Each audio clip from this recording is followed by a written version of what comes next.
میلاد منانا، میلاد کہتے ہیں ولادت مبارکہ کو منانا، اور حضور اسلام کی شان کو بیان کرنا، آپ کی سیرت مبارکہ بیان کرنا، آپ کی نعتیں پڑھنا۔ ہاں میں یہ ضرور کہوں گا نبی پاک صلی اللہ علیہ وسلم کی نعتیں بھی پڑھیں، یاد بھی رکھیں، حضور کی باتیں بھی یاد رکھیں، حضور کی حدیثوں کو بھی یاد رکھیں، نعتیں بھی ہوں، بیان بھی سیکھیں، اور علم دین بھی ہمیں حاصل ہونا چاہیے۔ بعض اوقات صرف نعت پڑھ کر محفل کو کمپلیٹ کر لیتے ہیں، اور وہ بالکل ثواب کا کام، کوئی منع نہیں کرتا،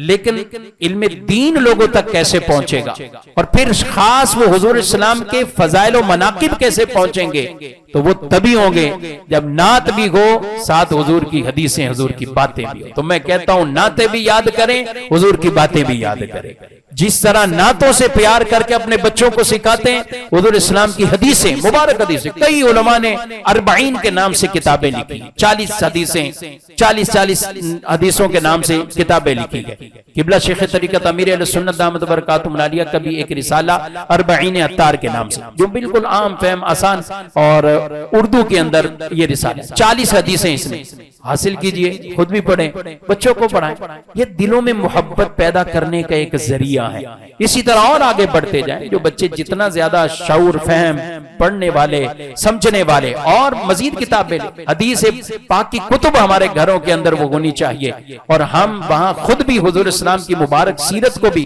پڑھیں، اور ساتھ آپ کی شانوں کو بھی سمجھیں، تو نعتیں بھی ہوں اور حضور کی باتیں بھی ہوں۔ ان کی نعتیں بھی اچھی، ان کی باتیں بھی اچھی، اور باتیں تو وہ ہیں کہ جو خود انہوں نے ارشاد فرمائی ہے، تو یہ سب سے اعلیٰ یہ کلام ہے۔ تو اس لیے نبی پاک صلی اللہ علیہ وسلم کی محبت لوگوں کے دلوں میں، بچوں کے دلوں میں جو اتارنے کا ذریعہ، وہ ایک یہ بھی ہے کہ حضور علیہ السلام کی احادیث مبارکہ کو عام کیا جائے، نبی پاک علیہ السلام کے فرامین کو عام کیا جائے، اور اس کے مطابق ہم اپنی زندگی کو ڈھالیں، اور اپنی زندگی بھی اس کے مطابق گزاریں۔ اللہ پاک ہمیں بھی عشق رسول، محبت رسول کی لازوال دولت عطا فرمائے۔